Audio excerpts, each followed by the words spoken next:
Om Ajnanatimirandhasya Gnananjanashalakaya Chakshur Unmilitam Yena Tasmai Shri Gurave Namaha. Namo Om Vishnu Padaya Krishna Pristhaya Bhutale Shrimate Bhakti Vedanta Swamin Iti Namine. Namaste Saraswate Deve Gauravani Pracharine Nirvishesha Shunyavadi Paschatya Deshatarine Jaya Shri Krishna Chaitanya Prabhu Nityananda Shri Advaita Gadadhara Shri Vasadi Gaura Bhakta Vrinda Hare Krishna Krishna Krishna Hare Hare Hare Rama Rama Rama Hare Hare. So Lord Kapila has started replying to the various queries which were raised by Mother Devahuti. So in the very first verse,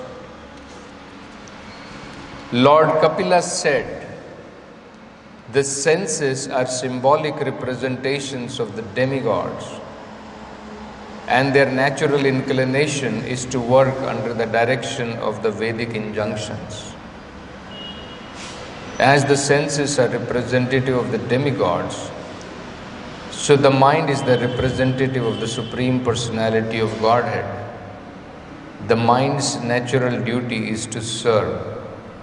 When that service spirit is engaged in devotional service to the personality of Godhead without any motive, that is far better even than salvation. So Lord Kapila, he starts by explaining that how this material existence, it is because of the senses and the mind. How the living entity becomes entangled, that was also one of the questions. So until and unless we know what makes us entangled in this material world, how do we understand we become liberated? So how the living entity is entangled, it is because of the senses and the mind. When they are engaged in material sense enjoyment, material services, that is entanglement. And when the quality of their service is changed, that is liberation. So, how to become liberated is very essential. And if we know how we became entangled, then it becomes easy to understand how we can be liberated. But here, Lord Kapila, he is explaining that there is something better than liberation.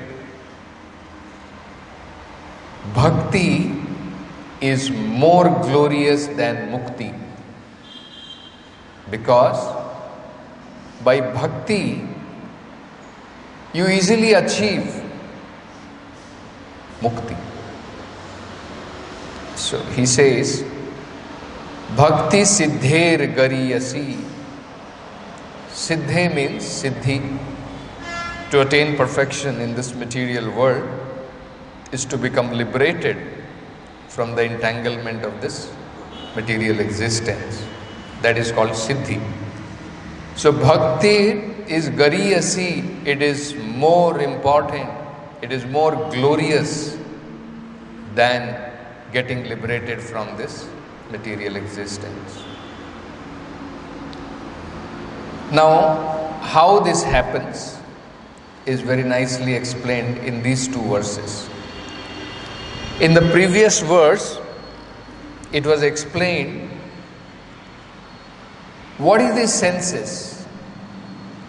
These senses are actually symbolic representations of the demigods, and their natural inclination is to work under the direction of the Vedic injunctions.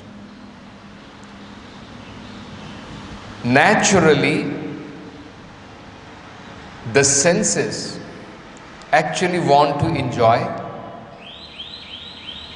and the Vedic injunctions are given in a way that gradually the senses can enjoy as per the Vedic injunctions, gradually become purified, and then they can be engaged in devotional service. So beginning with Karma Kanda, gradually elevating the living entity to Jnana, Upasana, and finally to attain devotional service of the Lord. So that is how naturally they can be engaged. That is natural inclination. Similarly, the mind is understood to be the representative of the Supreme Personality of Godhead, and the natural inclination of mind is to serve. The mind's natural duty is to serve. Now, in conditioned life, that service is employed in serving the senses, and in liberated life, that same service is diverted towards the Supreme Personality of Godhead. So, what is devotional service? Devotional service is to utilize this tendency of senses and tendency of mind and to divert them in the service of the Lord. That is called devotional service. Mind has a natural inclination to serve. Senses are naturally inclined to be engaged in the material world in sense gratification. But in devotional service, beginning with engagement of the tongue, what is going to happen? All the other senses will come under control, and once all the senses are under control and mind is engaged in the service of the Lord, mind is completely put on the Supreme Lord, then that is called as devotional service. See, that is what Lord Kapila said. When the service spirit is engaged in devotional service to the Supreme Personality of Godhead, and how? Without any motive, that is pure devotional service, then that is considered to be far glorious than liberation in this material world. So, Prabhupada explains why it is called far glorious, far better, because no separate endeavor is required. If one engages in devotional service, it is just a byproduct. As a byproduct, one gets liberated from this material world. One does not need to separately endeavor to become liberated. So, it is easily attained. There is a very nice conversation which comes in Chaitanya Charitamrita. Once the two brothers, Hiranya and Govardhan Majumdar, they invited Srila Haridas Thakur in an assembly of some great scholars. So there were Brahmanas, there were learned scholars, and they invited Srila Haridas Thakur. So when Srila Haridas Thakur came there, they were discussing about Haridas Thakur. And they were saying that Srila Haridas Thakur chants 300,000 names daily. Every day he is chanting. So some of the scholars, they started discussing the effect of chanting the holy name. That Haridas Thakur is chanting so many holy names of the Lord, it is very good. And effect of the chanting of the holy name. So some of them were suggesting that if one is chanting the holy name of the Lord, all his sinful results of the different activities he may have performed in various lifetimes, they will be all burned to ashes.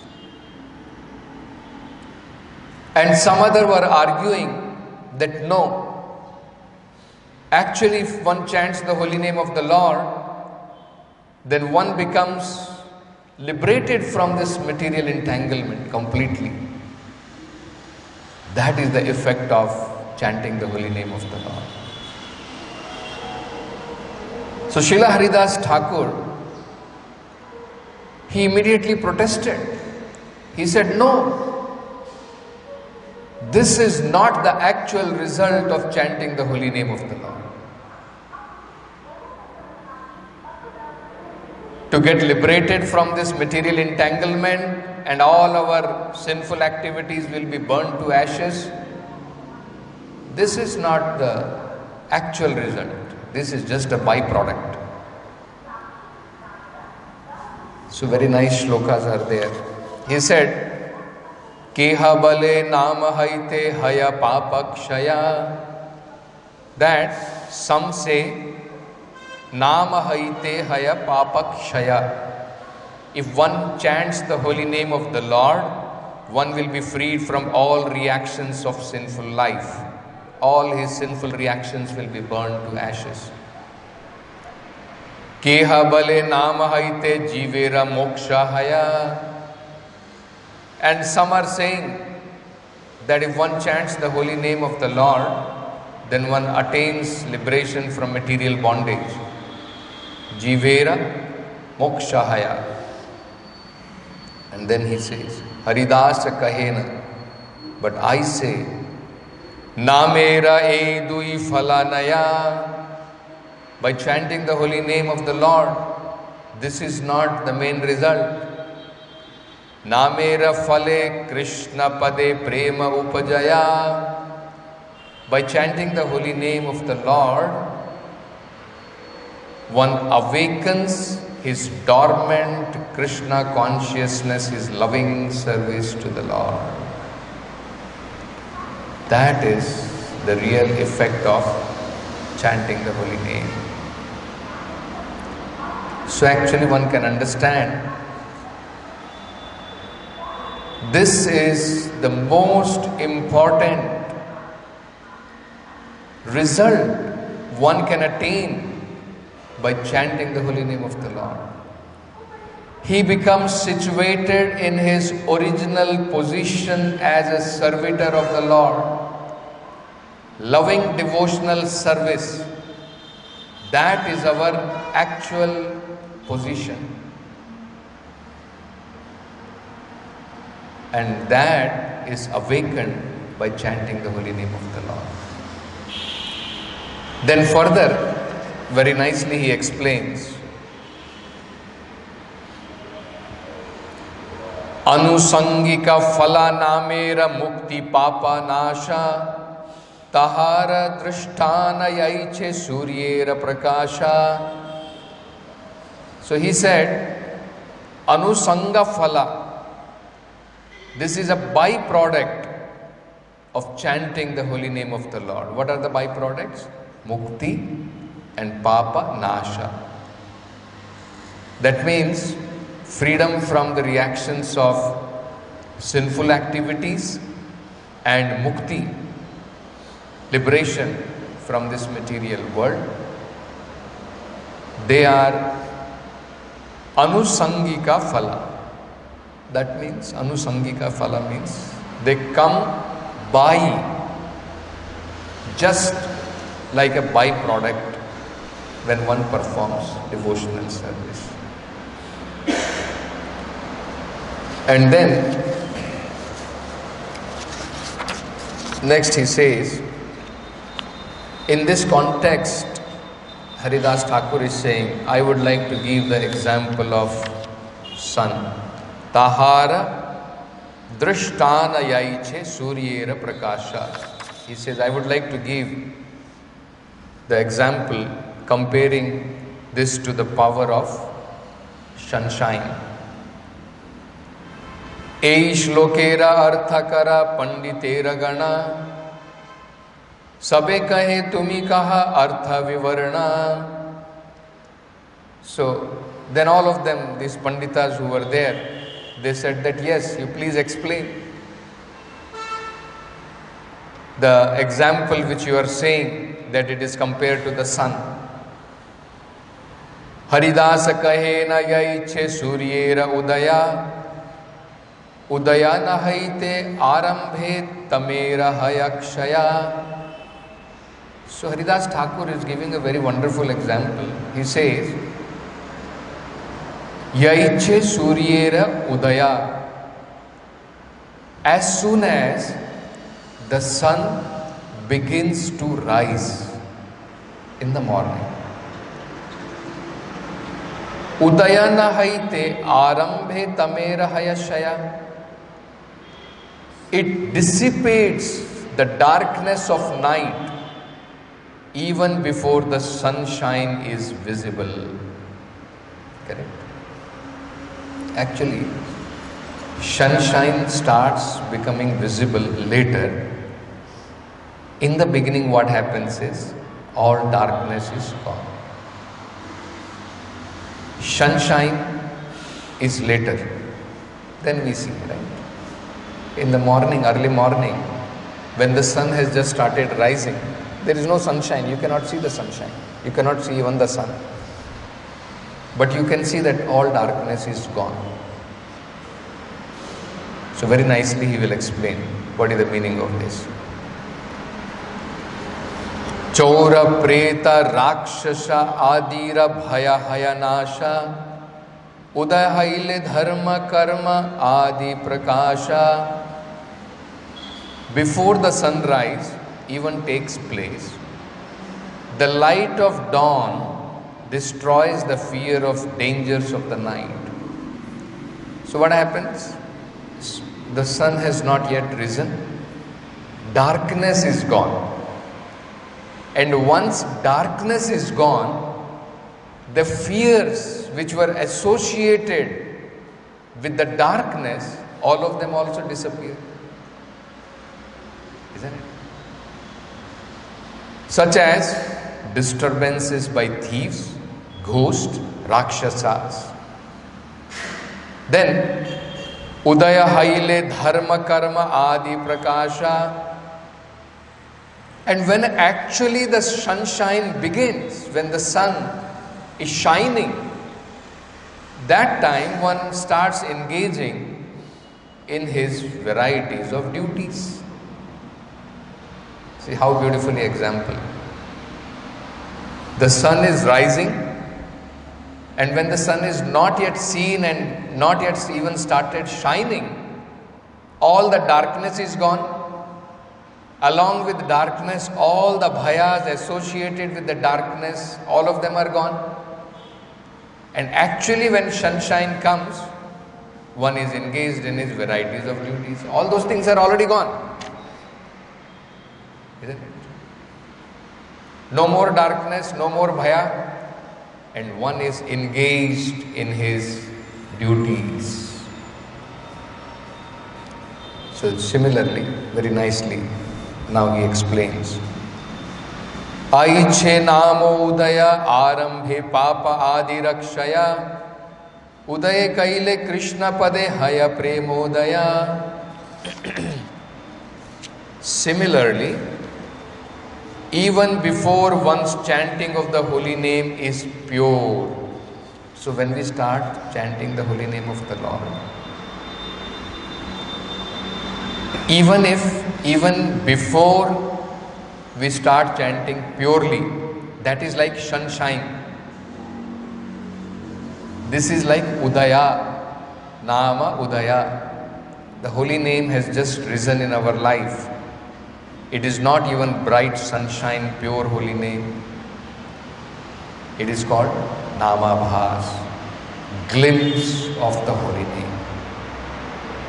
Just imagine what is the power of devotional service. Glimpse of holy name is enough to destroy all sinful reactions and even to get us liberated from this material world. Glimpse of holy name, which is called Nama Bhas. So, even before one's chanting of the holy name is pure, one is freed from all sinful reaction. And when he chants purely, he becomes a lover of Krishna. And when sunshine is there, then one begins his activities. He becomes engaged in his activities. Similarly, when purely he is able to chant, then he becomes actually lover of Krishna. He becomes engaged in pure devotional service. And then further he says, Mukti tuchha falahaya nama bhasa haite, ye mukti bhakta nalaya, se Krishna chahe dite. Devotee never accepts mukti, even if Krishna offers it. Mukti, freedom from all sinful reaction, is obtained even by nama bhasa, or a glimpse of the light of the holy name, before its full light is perfectly visible. So, mukti actually comes automatically by nama bhasa itself. And a devotee is not even ready to accept, even though it is coming as a byproduct. He is not enchanted by mukti. See? So, what is this nama bhasa stage? That also Prabhupada clarifies. This is a stage between Nam, Aparad and Shuddha Nam. In the beginning, when we are chanting, varieties of aparad we commit. That is called Nam Aparad. Nama Bhas is when we have started becoming free from the offenses we commit during chanting. In chanting the holy name of the Lord. That stage is called Nama Bhas. And gradually, when all our offenses are finished and we are chanting the pure holy name, that is called Shuddha Nam. So, the Nama Bhas stage is between that of Nama Aparad, or chanting of the holy name with offenses, and pure chanting. There are 3 stages in chanting the holy name of the Lord. In the first stage, one commits 10 kind of offenses while chanting. So, we are all, every day in the morning we are saying there are 10 offenses to be avoided while chanting the holy name of the Lord. Because in the beginning, this is our stage. We are chanting with these 10 kind of offenses, one or another of them. In the next stage, Nama Bhas, the offenses have almost stopped. So almost when our offenses have stopped, then we have reached the stage of Nama Bhas. The offense is almost stopped. And one is coming to the platform of pure chanting. In the third stage, when one chants the Hare Krishna mantra without offenses, his dormant love for Krishna immediately awakens. And in the third stage, then when one chants purely, then our dormant love for Krishna becomes awakened. And that is real perfection. You see? So when Haridas Thakur said this, there was one Brahmana, Gopal Chakravarti. So he became very angry. He said, what is this nonsense this Haridas Thakur is talking about? The Vedic literature says, if one has to become liberated from this material entanglement, one has to work for many, many lifetimes. After many lifetimes, it may be possible to become liberated from this material entanglement. And Haridas Thakur is suggesting, he is saying, just by the glimpse of the holy name, as a byproduct, one will become liberated. And then he challenged Haridas. He said, if this does not happen so as you are saying, then I shall cut off your nose.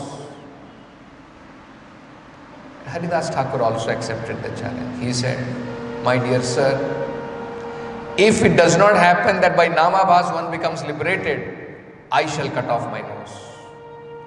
You don't require to cut off my nose. So in the meantime, all these devotees who were there, they became very agitated by this offensive statements by Gopal Chakravarti, and they drove him out somehow or other. And they pleaded before Haridas Thakur, and then Haridas Thakur said, don't take it very seriously. He does not understand. And Chaitanya Charitamrita explains that within 3 days, Gopal Chakravarti developed leprosy, and by the effect of leprosy, his nose became cut off. It fell off. See? So actually we can see this is the effect of devotional service. As Lord Kapila also is saying, it is more glorious than Mukti. That is why there is a verse where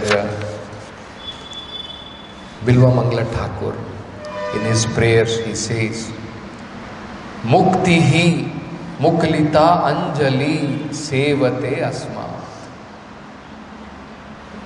That actually, by performing devotional service, Mukti is muklita anjali. It is with folded hands. It is standing before a devotee and asking, how can I serve you? So Mukti is standing with folded hand near the devotee and asking, how can I serve you? And Prabhupada explains that actually pure devotional service begins after liberation. When one has become completely purified, because with these material senses, one cannot understand Krishna. There is no possibility. Who knows that verse? Atase Krishna namadi na bhavet grahyam indriyayi. With these senses, you cannot. Krishna's name, Krishna's form, none of these things we can come in touch with. That means only when the senses have become completely purified, then we can serve Krishna. So pure devotional service means senses have become purified and then they are engaged in service, loving service of the Lord. So Mukti is already there. Without Mukti, where is pure devotional service? So Mukti is more glorious because separately it was not required to try for. Just by engaging in devotional service, one becomes liberated. One comes to that stage of liberation. So that is why Lord Kapila in the previous verse, he had said,